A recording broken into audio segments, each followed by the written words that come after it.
Hi there, hope you're having a pleasant day wherever you may be. I just summited my first 14er and I didn't break a sweat to do it. That's right, I'm on the Cog Railway at Pikes Peak in central Colorado.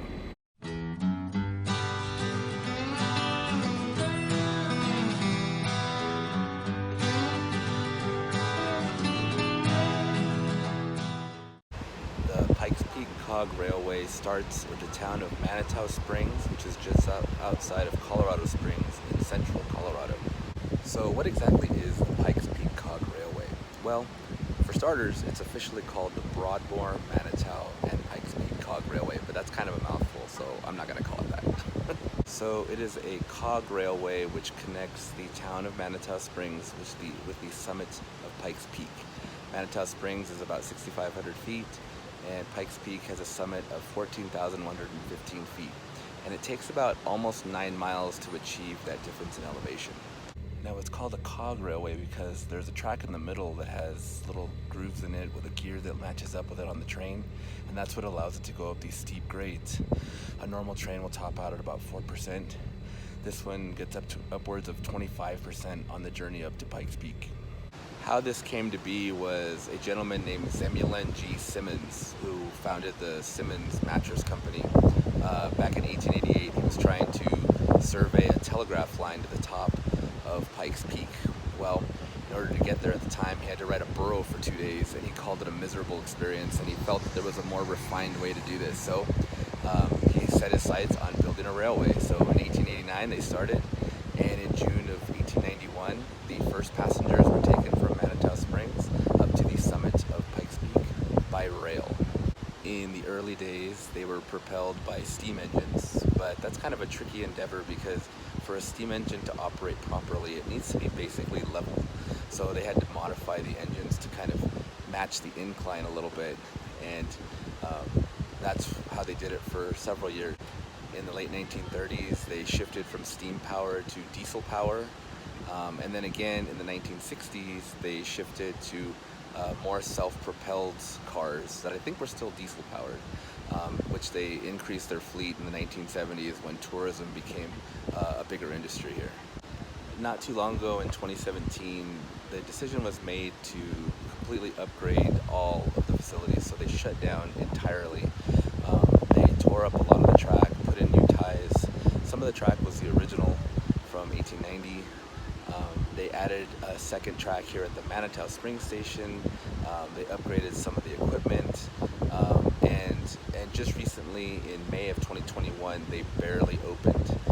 So this is all kind of brand new in a sense.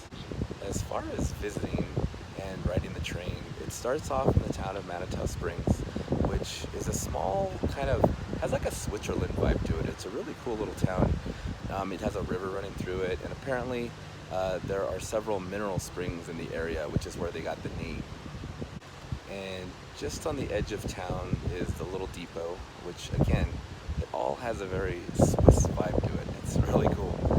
And there's not a lot of parking here, so they're actually kind of strict with it. You can only try to park within about half an hour of your train departure, but that's okay because there's several parking lots in town and a free shuttle that kind of cycles around town that you can hop on that, so to avoid that. The train is broken up onto one half has 3 seats, the other half has 2 seats.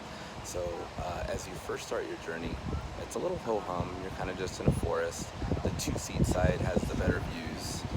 However, once you reach a point called Inspiration Point, that's where the 3-seat side really takes off. You get some gorgeous, gorgeous views overlooking the mountains and over off into like the Colorado Springs area. And then as you continue to climb, you look further west at some of the Rockies, and you start to pass the timberline. So it starts to become sort of a moonscape. And again, you're on the slope of the mountain. The other side gets the uphill of the mountain, so they don't get to see a whole lot. The 3-seat side gets the open, expansive views that are pretty damn gorgeous. Eventually, you do reach the summit, and you're given about 35 or 40 minutes at the top, which, if I'm being honest, seems not very much, especially if you want to go into the local visitor center me it was very important to go find the summit marker because I wanted to document my first 14er. My first 14er. So I kind of felt like I was scrambling. There were a bunch of kiosks that I didn't get to read. So yeah, but I understand why they don't have YouTube up there too long because they have multiple trains that they're trying to get up and down the mountain. So if they extended any longer, that would disrupt that. Not to mention, at 14,115 feet, yes, it is a 14er, but it's not the tallest mountain in the country. It's not even the tallest one in Colorado or the Rocky Mountains, but it's just a very well-known mountain. As a matter of fact, America the Beautiful was written because it was inspired by the view from the top of Pikes Peak.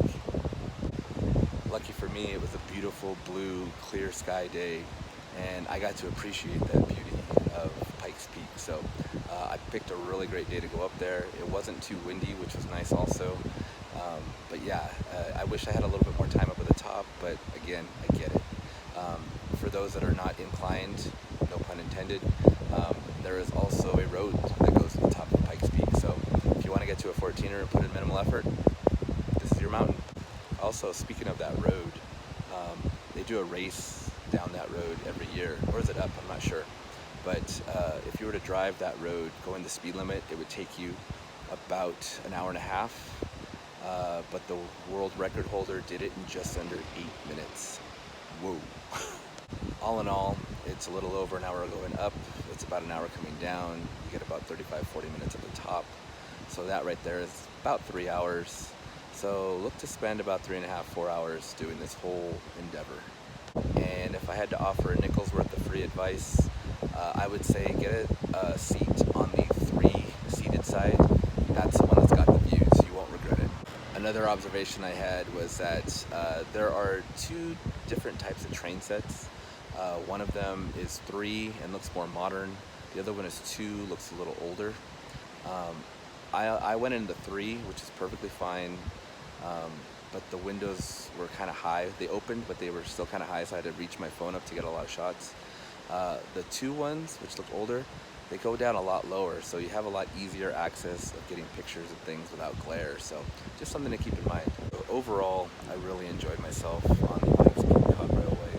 Like I said, everything had kind of a Switzerland feel to it, which I loved. And I do recommend people check it out. However, like I always say when it comes to railways, don't have sticker shock. The price is a little steep, no pun intended, but I think it was worth it. The views were great. Just treat it as an experience. Well, that does it for this one. Thanks for joining me on this trip to Pikes Peak via the Cog Railway.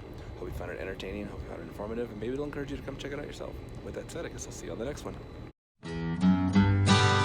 So, Pikes Peak was named after Zebulon Pike, who quote-unquote discovered it, which seems kind of weird because it's not like it's a cave or something that's kind of not very obvious. It's like people knew it was there.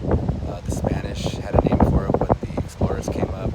The Native American Utes had a name for it, and the precursors of the Utes had names for it. So it's not like anybody really discovered it.